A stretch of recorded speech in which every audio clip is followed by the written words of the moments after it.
السلام عليكم ورحمة الله وبركاته. نحمده ونستعينه ونستغفره ونؤمن به ونتوكل عليه ونعوذ بالله من شرور أنفسنا ومن سيئات أعمالنا. من يهد الله فلا مضل له ومن يضلله فلا هادي له. وأشهد أن لا إله إلا الله وحده لا شريك له.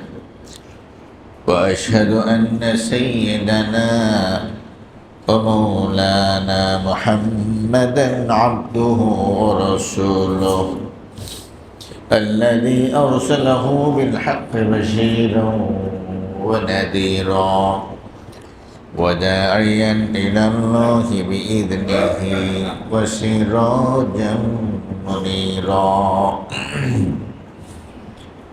قال الله تعالى في القرآن الكريم والفرقان الحميد: أعوذ بالله من الشيطان الرجيم. بسم الله الرحمن الرحيم. ولله على الناس حج البيت من استطاع إليه سبيلا ومن كفر فإن الله غني عن العالمين. اللهم صل وسلم وبارك على محمد وعلى آله وصحبه أجمعين. সম্মানিত মুসল্লি ভাইয়েরা, আল্লাহ জাল্লা ওয়া আলার হাজারো কোটি শুকর, যিনি আমাদেরকে সহি সালামতে নিরাপদে সালাতুল জুমা আদায়ের জন্য মসজিদে আসার সুযোগ করে দিয়েছেন। শুকরিয়াতান বলি আলহামদুলিল্লাহ। শাওয়াল মাস থেকে হজের মাস শুরু হয়ে যায়।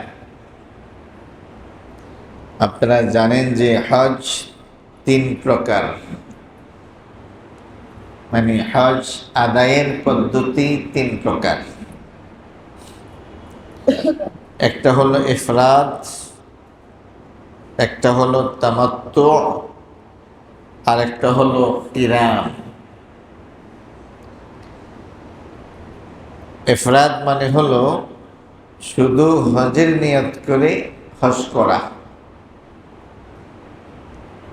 এটাকে বলা হয় ইফরাদ।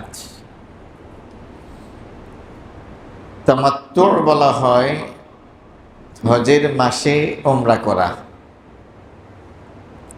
হজের মাস কি?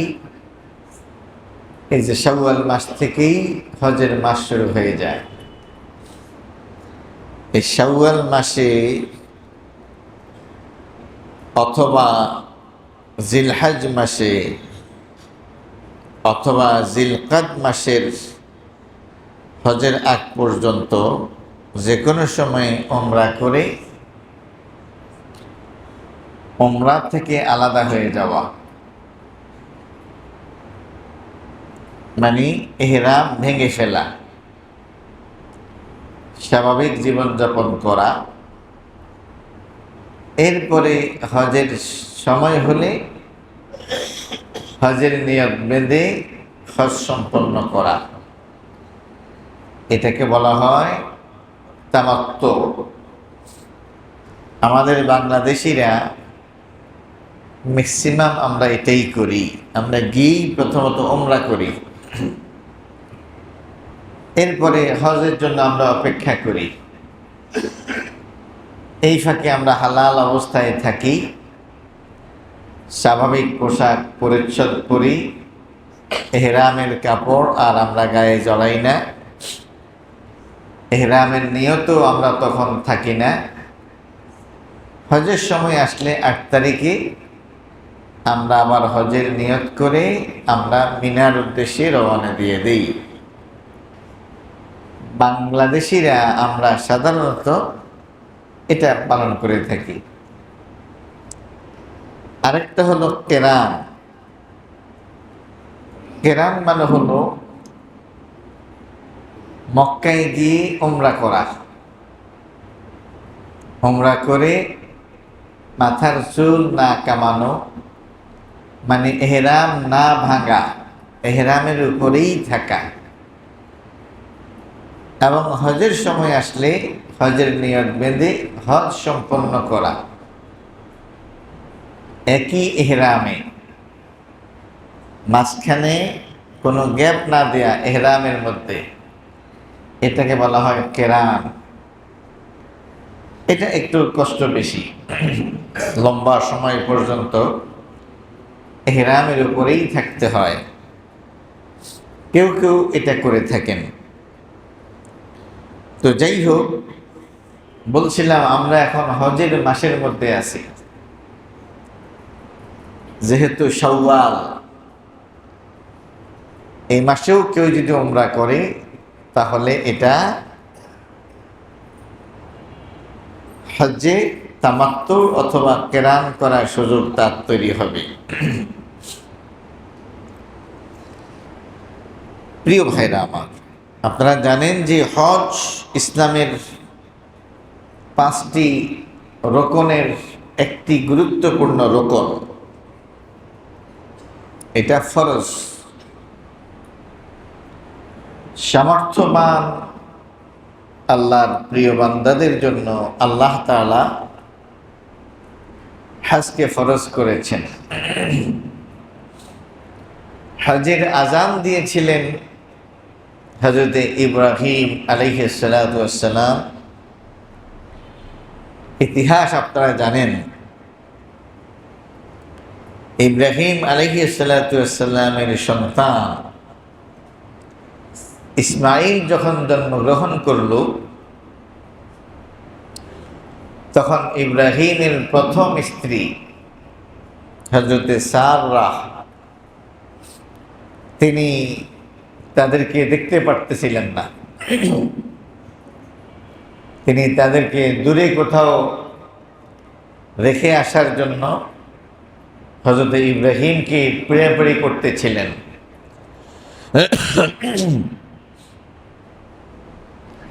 তখন তিনি এই সুদূর ইরাক থেকে আপনার চলে আসলেন কোথায়? মক্কায় চলে আসলেন। হযরতে ইসমাঈল আলাইহিস সালাতু ওয়াস সালামকে তার মাকে সহ, মায়ের নাম হলো হাজেরা, মক্কায় রেখে যাওয়ার চিন্তা করলেন। মক্কায় কোথায় রাখবেন? তিনি চিন্তা করলেন কাবা হলো আল্লাহর ঘর, যদিও এটা এখন ধসে পড়েছে, এখন এখানে কোনো আবাদ নেই, জনমানব এখানে নেই, বাকি থাকলো ভূপৃষ্ঠে আল্লাহর একমাত্র ঘর বাইতুল্লাহ কাবা। এটাকে কেন্দ্র করেই বিশ্ব মুসলিম উম্মাহ তাদের কমিউনিটি গঠিত হবে। তিনি চিন্তা করলেন আমার সন্তান ইসমাঈলকে আমি এই কাবার পাশেই বরং রাখার চেষ্টা করি। সে মর্মে তিনি ইসমাঈল এবং তার মাকে এখানেই রেখে তিনি আবার তার নবুয়তের যে ক্ষেত্র, যে এরিয়া, তিনি সেখানে চলে যাচ্ছেন, বাইতুল মাকদাস এরিয়া। তো যাওয়ার সময় তার স্ত্রী হাজেরা বললেন, সামান্য একটু খেজুর সামান্য এক মশক পানি, এরকম একটা অসহায় অবস্থায় আমাদেরকে আপনি এখানে রেখে যাচ্ছেন। জনমানব নেই, আলোর কোনো ব্যবস্থা নেই রাতের বেলায়, কিভাবে আমরা এখানে বসবাস করব? হাজেরা জানতেন তার স্বামী ইব্রাহিম আলাইহিস সালাতু ওয়াস সালাম তিনি আল্লাহর একজন নবী। কি নবী? আর নবীরা আল্লাহ তাআলার ইশারাতেই কাজ করেন। তিনি স্বামীকে জিজ্ঞেস করলেন, আল্লাহ আমারাকা, আমাদেরকে এরকম অসহায় অবস্থায় রেখে যাওয়ার জন্য কি আল্লাহই আপনাকে আদেশ করেছেন? তিনি ইশারা করলেন যে হ্যাঁ, এই মর্মেই আল্লাহ তাআলার নির্দেশনা রয়েছে। তখন হাজেরা তিনি মুতাওয়াক্কিলা হয়ে পড়লেন, মানে আল্লাহ তাআলার উপরে তিনি তখন ভরসা পেয়ে গেলেন অন্তরের মধ্যে, যে আল্লাহ তাআলা তো নিশ্চয়ই তার বান্দার ব্যাপারে কোনো অকল্যাণ ফয়সালা করেন না। আল্লাহ যদি আমাদেরকে এরকম অসহায় অবস্থায় রেখে যাওয়ার জন্য আপনি নবীকে আদেশ করে থাকেন, নিশ্চয়ই এর মধ্যেই কোনো কল্যাণ আছে এবং তিনি আমাদেরকে ধ্বংস করবেন না। ইব্রাহিম আলাইহিস সালাতু ওয়াস সালাম তাদেরকে অসহায় অবস্থায় রেখে,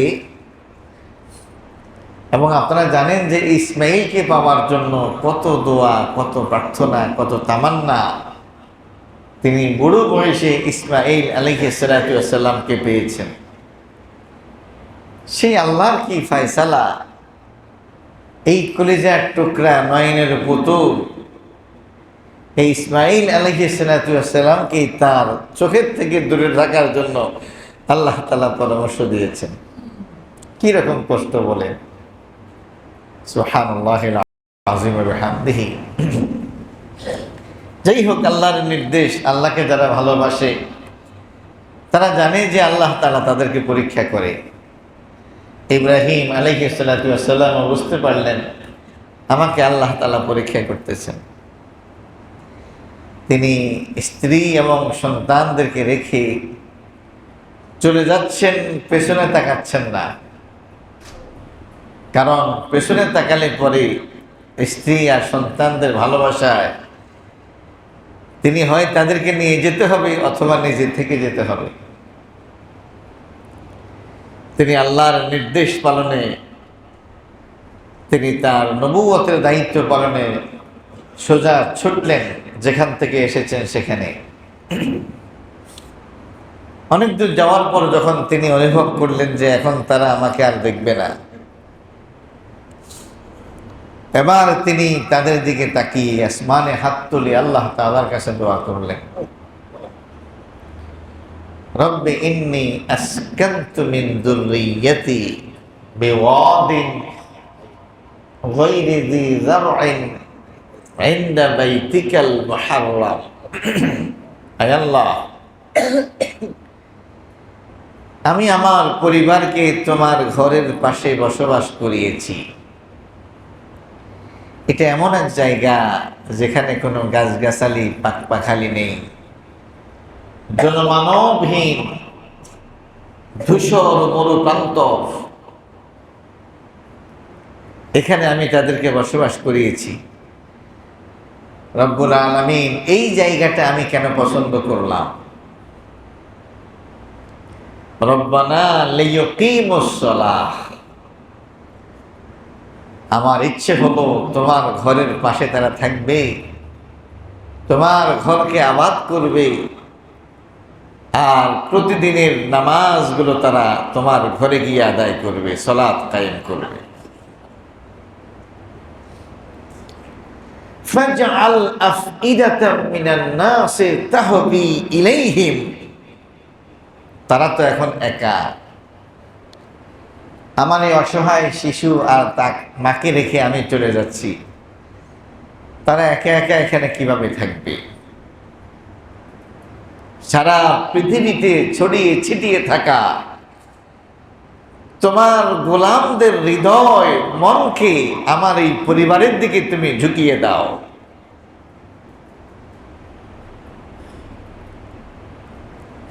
এরপরে তাদেরকে তো আমি সামান্য পানি আর খেজুর ছাড়া কিছুই দিতে পারিনি, ওরা খাবে কি? ওয়ারযুকহুম মিনাস সামারাত, আয় আল্লাহ তুমি তাদের জন্য ফল দিয়ে তাদেরকে রিজিকের ব্যবস্থা করে দাও। লাআল্লাহুম ইয়াশকুরুন, তাহলেই তো তারা তোমার শুকরগুজার, তোমার কৃতজ্ঞ গোলাম হতে পারবে। এই ছিল তার দোয়া। তিনি আল্লাহর কাছে আল্লাহর আমানতে তাদেরকে রেখে চলে গেলেন। একটু বৎসরে পানির সংকট দেখা দিয়েছে, জানেন আপনারা ইতিহাস। হযরত ইসমাঈল আলাইহিস সালাতু ওয়াস সালামের মা হযরত হাজেরা পানির সন্ধানে সাফায় চলে গেলেন। পাশেই সাফা পর্বত, ওখানে ওঠার পর তার কাছে মনে হলো মারওয়াতে সম্ভবত পানি দেখা যাচ্ছে। তিনি সাফা থেকে মারওয়ার দিকে দৌড় দিলেন। মারওয়ায় যাওয়ার পর তার কাছে মনে হলো সাফার দিকে পানি। পানির সন্ধানে 7 বার তিনি দৌড়াদৌড়ি করেছেন। এই পরিবারটা এমন ভাবে আল্লাহ তাআলার জন্য নিজেদেরকে উৎসর্গ করেছেন, কিয়ামত পর্যন্ত আল্লাহ তাআলা তাদেরকে স্মরণীয় আর বরণীয় করে রেখেছেন। আল্লাহ বলছেন, ইন্নাস সাফা ওয়াল মারওয়াতা মিন শাআইরিল্লাহ। সাফা আর মারওয়া পাহাড় দ্বয় হলো আল্লাহ তাআলার নিদর্শনের অন্তর্ভুক্ত। কিসের অন্তর্ভুক্ত? আমার নবী মুহাম্মদুর রাসূলুল্লাহ সাল্লাল্লাহু আলাইহি ওয়াসাল্লাম বলছেন, আল্লাহ তাআলা ইন্নাস সাফা, আগে সাফার কথা বলছেন। আমিও সাফা পাহাড় থেকে আমার সাই শুরু করলাম। নবী মুহাম্মদ সাল্লাল্লাহু আলাইহি ওয়াসাল্লাম সাই শুরু করলেন সাফা থেকে, কারণ আল্লাহ তাআলা আগে সাফা শব্দ ব্যবহার করেছেন, আর আল্লাহ আগে সাফা শব্দ ব্যবহার করেছেন তার প্রিয় গোলাম হযরতে হাজেরা প্রথম সাফায় উঠেছেন, সাফা থেকে মারওয়ায় গিয়েছেন।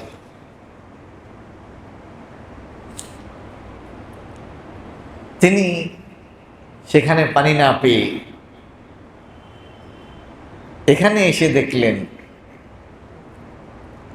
যে ইসমাঈল আলাইহিস সালাতু ওয়াস সালামের পায়ের যেখানে তিনি কাটতেছেন আর খোসা মারতেছেন ওখানে পানি উঠতেছে।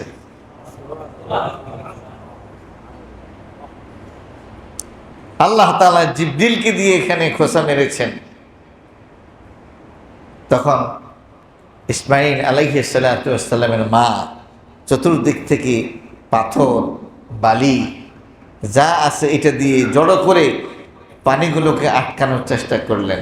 বললেন, দাও দাও, থেমে যাও, থেমে যাও।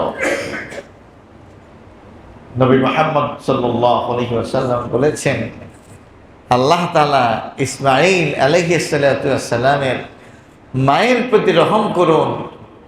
তিনি যদি এইভাবে পানি না আটকাইতেন তাহলে এটা একটা স্রোতস্বিনী প্রবাহিত নদী হয়ে যেত।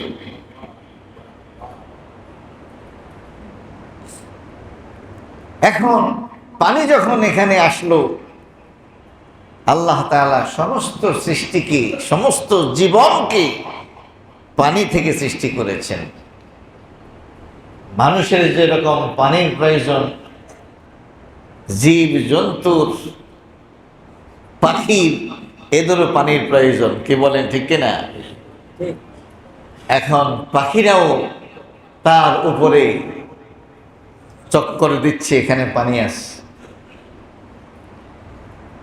ইয়েমেন থেকে বাণিজ্যিক কাফেলা মক্কার পাশ দিয়ে যাচ্ছে। দূর থেকে তারা খেয়াল করলো অনেকগুলো পাখি ওখানে চক্কর দিচ্ছে কাবার উপরে। তারা চিন্তা করলো সম্ভবত এখানে পানির সন্ধান আছে, তা না হলে পাখি কেন?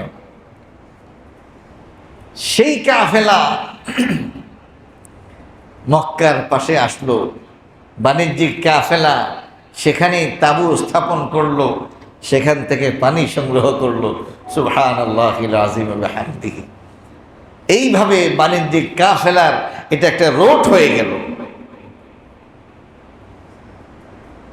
এবং ইয়েমেন থেকে আসা এরকম কোনো একটা দলের এক সদস্যকে একটা পর্যায়ে হযরতে ইসমাঈল আলাইহিস সালাতু ওয়াস সালাম বিয়ে করে সেখানে সংসার শুরু করে দিয়েছেন। ওই যে তিনি আল্লাহর কাছে বলেছেন, ফাজআল আফইদাতাম মিনান নাসি তাহবি ইলাইহিম, হে আল্লাহ তুমি তোমার গোলামদের, মানুষদের অন্তরগুলোকে আমার পরিবারের দিকে ঝুঁকিয়ে দাও। সুবহানাল্লাহ। এইভাবে সারা পৃথিবীর আকর্ষণের কেন্দ্রবিন্দু হয়ে গেছে হযরত ইব্রাহিম আলাইহিস সালাতু ওয়াস সালাম এবং তার সন্তান এবং তার স্ত্রী এবং তারা যেখানে বসবাস করেছেন সেই জায়গা।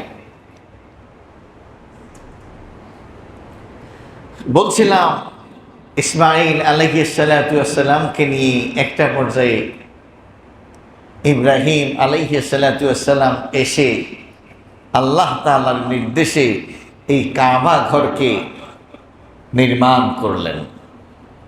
কি করলেন? নির্মাণ করলেন।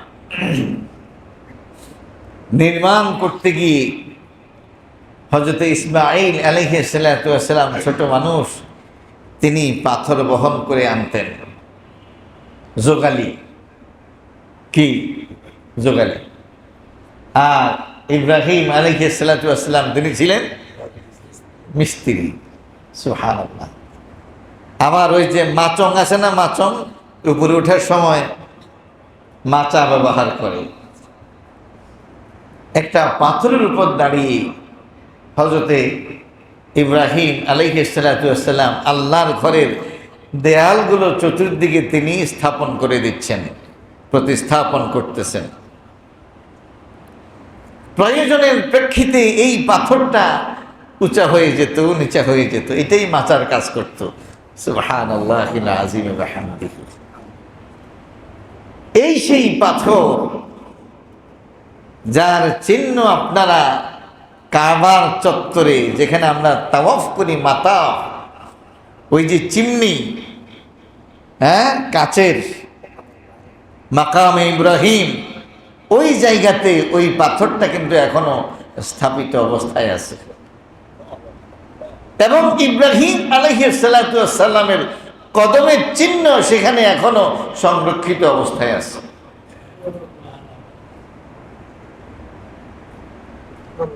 পাথর কারো পদচিহ্ন ধারণ করে রাখে এরকম নজির কিন্তু পাওয়া যাবে না। এটা কাদামাটি ছিল না, এটা পাথর ছিল। কিন্তু কিয়ামত পর্যন্ত আল্লাহ তাআলা ইব্রাহিম আলাইহিস সালাতু ওয়াস সালামকে চির জাগরুক রাখবেন, স্মরণীয় বরণীয় রাখবেন। শক্ত কঠিন এই পাথর কাদার মতো নরম হয়ে ইব্রাহিম আলাইহিস সালাতু ওয়াস সালামের কদমের চিহ্ন কিয়ামত পর্যন্ত ধারণ করে রাখবে। কারো সন্দেহ হলে গিয়ে আপনি দেখে আসবেন। আল্লাহ তাআলা আমাদেরকে দেখার তৌফিক দান করেছে, আলহামদুলিল্লাহ। বলছিলাম কাবা ঘর নির্মাণের পর আল্লাহ তাআলা ইব্রাহিম আলাইহিস সালাতু ওয়াস সালামকে নির্দেশ করলেন, ওয়াজ্জিন ফিন-নাস বিল হজ। ইব্রাহিম, কাবা তো বানানো হয়ে গেছে, এখন সারা পৃথিবীর মানুষকে আহ্বান করতে হবে তারা যাতে আমার ঘর তাওয়াফ করার জন্য আসে। সুতরাং আজ্জান, তুমি আজান দিয়ে দাও। কি দাও? কোরআন বলছে, এটা কোরআনের কথা। আযান দাও, এলান করো, মানুষকে জানিয়ে দাও যে আল্লাহর ঘর নির্মাণ হয়েছে, তোমরা আল্লাহর ঘরে তাওয়াফ করতে আসো। ইব্রাহিম আলাইহিস সালাতু ওয়াস সালাম বললেন যে আল্লাহ, কাকে আহ্বান করব? মানুষ কই, কে শুনবে আমার কথা? আল্লাহ তাআলা বলছেন, ওই চিন্তা তোমার করতে হবে না, তুমি তোমার কাজ করো আর আমি আল্লাহ আমার কাজ করব। তোমাকে আযান দিতে বলা হয়েছে, তুমি আযান দাও। তোমাকে ঘোষণা দিতে বলা হয়েছে, তুমি ঘোষণা দাও। কিয়ামত পর্যন্ত যারা আমার ঘরে তাওয়াফ করবে, তাদের কর্ণকুহরে, তাদের হৃদয়ের মধ্যে এই ধ্বনি প্রতিধ্বনিত করার দায়িত্ব আমি আল্লাহ নিজে গ্রহণ করলাম। কোন কোন বর্ণনায় আছে, তখনও যারা রূহের জগতে ছিল তারাও এই আওয়াজ শুনেছে, এবং যারা সেই আওয়াজ শুনে লাব্বাইক আল্লাহুম্মা লাব্বাইক, আয় আল্লাহ আমি হাজির, আয় আল্লাহ আমি তোমার ডাকে সাড়া দিলাম, আয় আল্লাহ আমি তোমার ঘর জিয়ারত করব, এইভাবে যারা লাব্বাইক বলেছে, আল্লাহ তাআলা তাদেরকেই সেখানে নেয়ার তৌফিক দান করবেন কিয়ামত পর্যন্ত। সম্মানিত ভাইরা আমার, অনেক পরিক্রমায় আমাদের নবী মুহাম্মদুর রাসূলুল্লাহ সাল্লাল্লাহু আলাইহি ওয়াসাল্লাম, তাকে আল্লাহ তাআলা পৃথিবীতে এনেছেন, কিন্তু মক্কার কাফেররা তাকে মক্কায় থাকতে দেয়নি। তিনি মদিনায় চলে যেতে বাধ্য হয়েছেন। বদর হলো, উহুদ হলো, খন্দক হলো, অবশেষে হুদায়বিয়ার সন্ধির মাধ্যমে মদিনার মুসলিমরা মক্কায় এসে উমরা করার অধিকার পেল হুদায়বিয়ার সন্ধির মাধ্যমে। এরপরে ৮ম হিজরিতে মক্কা বিজয়ের মাধ্যমে কিয়ামত পর্যন্ত এই মক্কা মুসলিমদের রাজধানী হিসাবে, সারা বিশ্বের মুসলিমদের রাজধানী হিসাবে এটা বিজয় হয়ে গেল। মক্কা বিজয়ের পর নবী মুহাম্মদুর রাসূলুল্লাহ সাল্লাল্লাহু আলাইহি ওয়াসাল্লাম মদিনায় ফেরত গেলেন, এবং ৯ম হিজরিতে এসে দল বল নিয়ে প্রায় ১০,০০০ সাহাবীকে সাথে নিয়ে, ১০০,০০০ সাহাবীকে সাথে নিয়ে তিনি হজ আদায় করেছেন। এই হজের ব্যাপারে আমাদেরকে বলা হয়েছে, হযরত ওমর রাদিয়াল্লাহু তাআলা আনহু বলছেন, লাকাদ হামামতু, আমার ইচ্ছে হয়, আন আবআসা রিজালান ইলা হাযিহিল আমসার, যে মানুষদেরকে আমি জনপদের মধ্যে পাঠিয়ে দেই, ফায়ানজুরু কুল্লা মান লাহু জিদাহ, ওই মানুষগুলো দেখবে কাদের কাদের হজ করার মতো সামর্থ্য আছে, ওয়ালাম ইয়াহুজ, সামর্থ্য থাকার পরেও তারা হজ করে না, লাইয়াদরিবু আলাইহিম আল জিজিয়া, তাদের উপরে যেন জিজিয়া কর আরোপ করে দেয়া হয়। জিজিয়া হলো ওই সমস্ত মুসলিম যারা ট্যাক্স দিয়ে মুসলমানদের ভূমি ব্যবহার করে। উনি বলতেছেন, সামর্থ্য থাকার পরেও যারা হজ করে না, মা হুম বে মুসলিমিন, মা হুম বে মুসলিমিন, তারা মুসলমান নয়, তারা মুসলমান নয়, তাদের উপরে জিজিয়া কর চাপিয়ে দেওয়া হোক। ও ভাই, হজ করতে কয় টাকা লাগে? এবার যারা হজ করতে যাচ্ছেন সম্ভবত ৫.৫ লাখ টাকায় হজ করা যাচ্ছে নাকি? কত? 7 লাখ হলো আপনারা যারা একটু আরামে থাকবেন তাদের জন্য।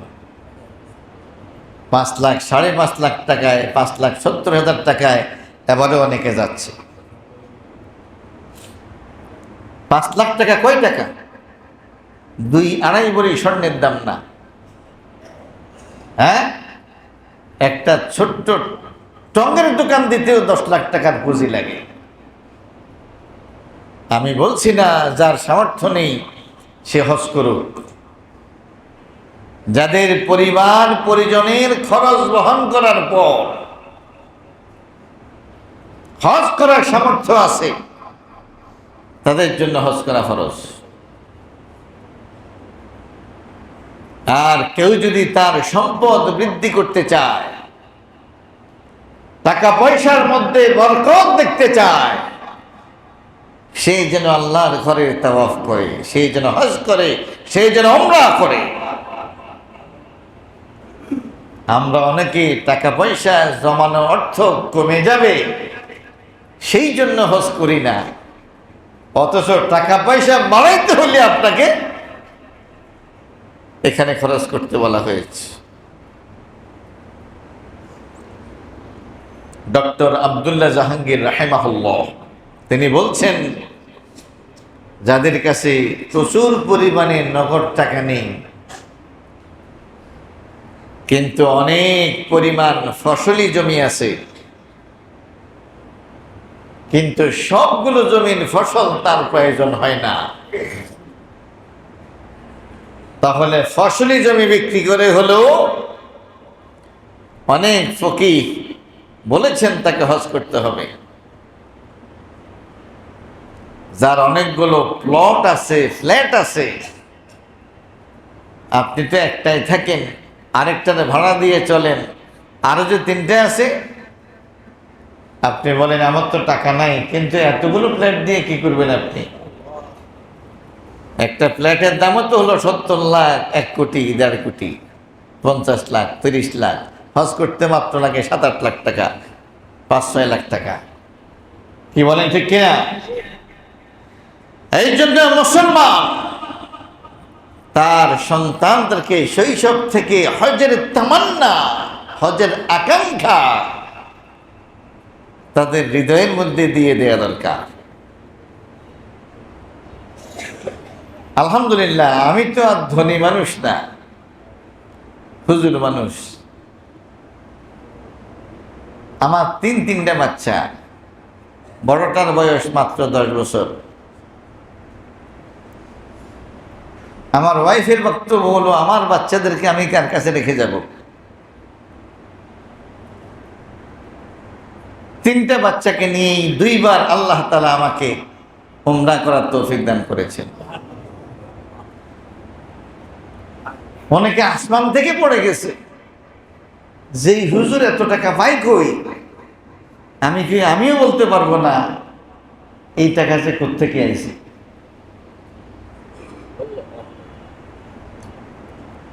তবে যতবারই গিয়েছি প্রথম কাবার সামনে বলেছে গিয়ে, আল্লাহ তুমি আমাকে আবারও আনছো, এই আগমন তুমি বন্ধ করে দিও না। প্রথমেই কাবার সামনে গিয়ে আল্লাহরে এই কথা বলি। আমি সাক্ষী, আল্লাহর ঘর জিয়ারতের জন্য টাকা পয়সার দরকার হয় না, আমি সাক্ষী। ঘর কার? ঘর কার? আল্লাহ। আপনি আল্লাহর হয়ে আবেদন করেন, সেখানে আল্লাহ তাআলা যাওয়ার ব্যবস্থা উনি নিজেই করে দেবেন। আপনি চিন্তাও করতে পারবেন না কেমন হয়েছে।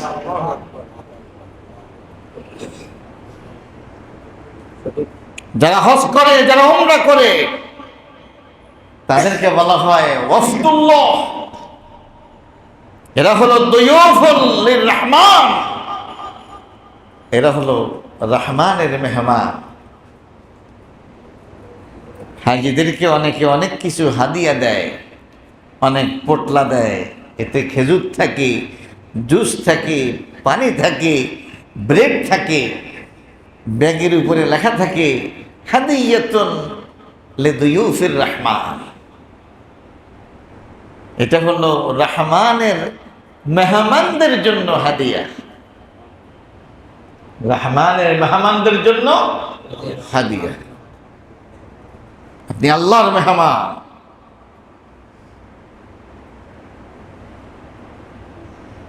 আরাফার দিন মানুষ যখন লাব্বাইক আল্লাহুম্মা লাব্বাইক বলে চিৎকার করতে থাকে, কাঁদতে থাকে, দোয়া করতে থাকে, আল্লাহ তাআলা দিনের বেলায় প্রথম আসমানে নেমে আসেন। হাদিসে আসছে সারা বছর রাতের শেষ 1/3 আল্লাহ তাআলা প্রথম আসমানে নেমে আসেন। দিনের বেলায় কখনো নামেন না। কেবলমাত্র আরাফাত দিন 9 জিলহজ তারিখ আল্লাহ তাআলা প্রথম আসমানে নেমে আসেন। ফেরেশতাদেরকে বলেন, ও ফেরেশতারা, আরাফার ময়দানে উপস্থিত আমার সব গোলাম যারা আমার কাছে খাঁটিভাবে তওবা করে মাফ চাচ্ছে, তাদের সবাইকে আমি মাফ করে দিলাম। ফেরেশতারা আপত্তি জানিয়ে বলবে, আল্লাহ সবাইকে মাফ করে দিবেন? কারো কারো বয়স তো 70 বছর, ও তো 68 বছর পর্যন্ত নামাজই পড়ছে না। কি 65 বছর পর্যন্ত মদের বারে আসা যাওয়া করেছে।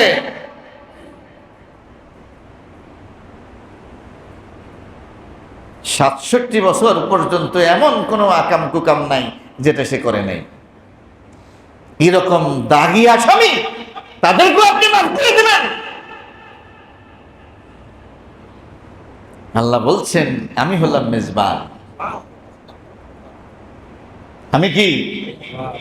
আমি হলাম হোস্ট।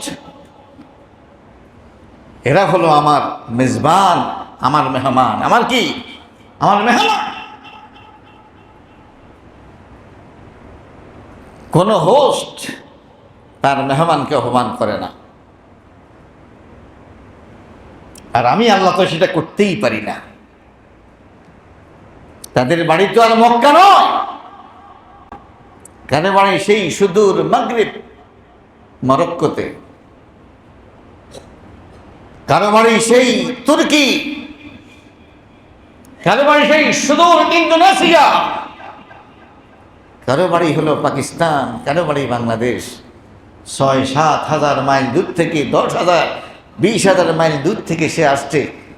আমি তাকে আহ্বান করেছি, সে আমার ডাকে সাড়া দিয়েছে, সে আমার কাছে চাচ্ছে আমি যেন তাকে মাফ করে দেই।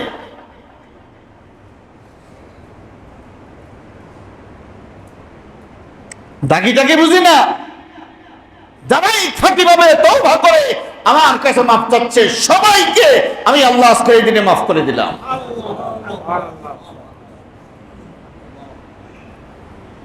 রাসূল করিম সাল্লাল্লাহু আলাইহি ওয়াসাল্লাম বলছেন, হাজিরা যখন দেশে যায়, ঘরে ঢুকার আগে তার সাথে দেখা করো, তার সাথে মুসাফাহা করো, তাকে জড়িয়ে ধরো, তাকে বলো আমার জন্য আপনি আল্লাহর কাছে মাফ চান। কারণ সে এখন যেই দোয়া করবে এটাই কবুল হবে, কারণ তাকে তো মাফ করে দেয়া হয়েছে।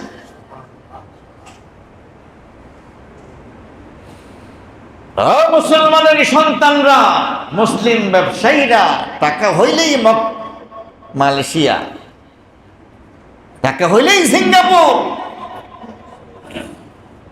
টাকা হইলেই দার্জিলিং, টাকা হইলেই খালি ঘোরাঘুরি করো। ঘোরাঘুরি যদি করতেই চাও তো টিকিট কেটে উমরা করে আসো। একটা সেজদা দিবা আল্লাহর ঘরে, সারা পৃথিবীর অন্যত্র 1 লক্ষ সেজদা দিলে তার থেকে ওইটার মর্যাদা বেশি।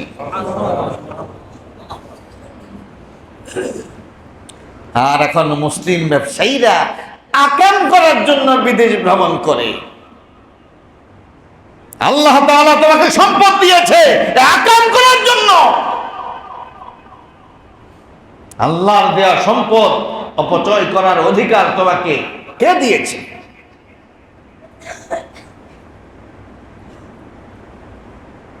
আল্লাহ তাআলা আমাদেরকে বুঝার তৌফিক দান করুন। সর্বশেষ একটি বর্ণনা বলেই শেষ করতেছি। হাদিসে কুদসি আল্লাহ তাআলা বলছেন, ইন্না আবদান সাহাহতু লাহু জিসমাহ, আমার গোলাম যার দেহকে আমি সুস্থ করেছি, ওয়া ওয়াসসাতু আলাইহি ফিল মাঈশাহ, এবং জীবন যাপনের উপকরণের মধ্যে আমি প্রশস্ততা দান করেছি, মানে টাকা পয়সা দিয়েছি। তামদি আলাইহি খামসাতু আওয়াম, এরকম টাকা পয়সা থাকা অবস্থায় 5 বছর অতিবাহিত হয়ে গেছে।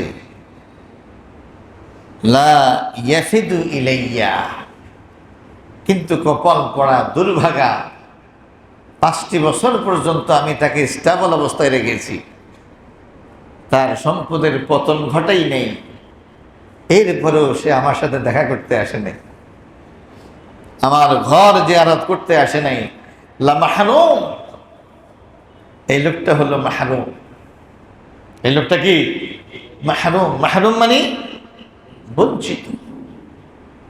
বঞ্চিত মানে আল্লাহর রহমত থেকে বঞ্চিত, আল্লাহর দয়া অনুকম্পা থেকে বঞ্চিত, আল্লাহর নিয়ামতের খাইরের থেকে সে বঞ্চিত। তাই আসুন, যাদের আল্লাহ তাআলা সামর্থ্য দান করেছেন, আমরা দ্রুত আল্লাহর ঘর জিয়ারতের জন্য আমরা নিয়ত করি, দ্রুত রেজিস্ট্রেশন করি। আর যারা গরিব আছেন তাদের জন্য হজ করা ফরজ নয়, কিন্তু হজ করার জন্য চিন্তা করা, নিয়ত করা, আগ্রহ পোষণ করা, দোয়া করা, এটা কি নিষেধ? হ্যাঁ, এটা নিষেধ না। কোন কোন বাবুর্চি আছে 35 বছর পর্যন্ত হজ করতেছে, হাজিদেরকে ওখানে রান্না করে খাওয়ায়, এরকম আছে নাকি নাই? আমার এক কাজিন একবার আমারে বলতেছে, আমি আল্লাহরে 5 বছরের আলটিমেটাম দিছি। কয় বছরের? 5 বছরের আলটিমেটাম দিছি। আল্লাহ, আমার টাকা পয়সা নাই, এটা ঠিক আছে, কিন্তু আমার মনের মধ্যে তামান্না আমি তোমার ঘর জিয়ারত করব, আরাফার ময়দানে লাব্বাইক লাব্বাইক বলবো। আমার সামর্থ্যের ঘাটতি আছে, তোমার তো সামর্থ্যের কোনো ঘাটতি নেই। উনি 5 বছর পর্যন্ত আল্লাহর সময় দিয়েছে। 5 বছর শেষ, আমার উনি বলতেছে, কয় আল্লাহ তো আমার এই তামান্না পূরণ করলেন না। আমি আর ওনাকে না জানাইয়া আমি একজনের সাথে ব্যাপারটা শেয়ার করলাম। উনি একদম সাথে সাথে রাজি হয়ে গেলেন। রাজি হয়ে আমারে বলতেছেন, আমি আগামী বছর হজে যাব। তুমি ওনাকে জিজ্ঞেস করো, উনি কি আমার সাথে যাইব নাকি এবছর যাইব? তখন কিন্তু রেজিস্ট্রেশনের কোনো কারবার ছিল না। আমি যখন ওনাকে জানাইলাম, আল্লাহ তো কবুল করছে, আপনার জন্য তো হজের একটা ব্যবস্থা হয়েছে, আপনি কি আগামী বছর যাইবেন নাকি এবছর যাইবেন? উনি বলল, কি বাসে কে মরে, তো ঠিক আছে নাকি? আল্লাহ যেহেতু তৌফিক দান করছে, আমি এবারেই যেতে চাই। এবং ওই লোকটা মানে পাসপোর্ট করার মতো তার টাকা পয়সা নেই। যেই লোকে দিয়েছে পাসপোর্টের টাকাও দিয়েছে, আসা যাওয়ার টাকা দিয়েছে। এরপরে দেশে আসতে গেলে একজন হাজী সাহেব যাই নামাজ দিয়ে আসতে হয়, তসবিহ আনতে হয়, খেজুর আনতে হয়, এটার টাকা পয়সা শুদ্ধ তাকে দান করেছে। কিন্তু সে কিন্তু কোনো মানুষের কাছে চাই নাই। উনি আমার দিনী ভাই, আমার সাথে জাস্ট শেয়ার করছে, কিন্তু চাইছে কার কাছে? আল্লাহর কাছে। তো সুতরাং আপনার উপরে হজ ফরজ নয়, কিন্তু তামান্না করা, আকাঙ্ক্ষা করা, আল্লাহর কাছে দোয়া করা, এটা তো নিষেধ না। আল্লাহ তাআলা চাইলে যে কোনো অবস্থা থেকে আপনাকে তিনি এই কাজটা করাইতে পারেন। আর যদি আপনার মনে তামান্না থাকে যেন ইচ্ছা থাকে, দোয়া থাকে, না যাইতে পারলেও হজের সওয়াব আল্লাহ তাআলা আপনাকে দান করবেন। আল্লাহ তাআলা আমাদের প্রত্যেকের মুসলিমদের এই গুরুত্বপূর্ণ রুকন হজের প্রতি গুরুত্ব আরোপ করা তৌফিক দান করুন। আমিন।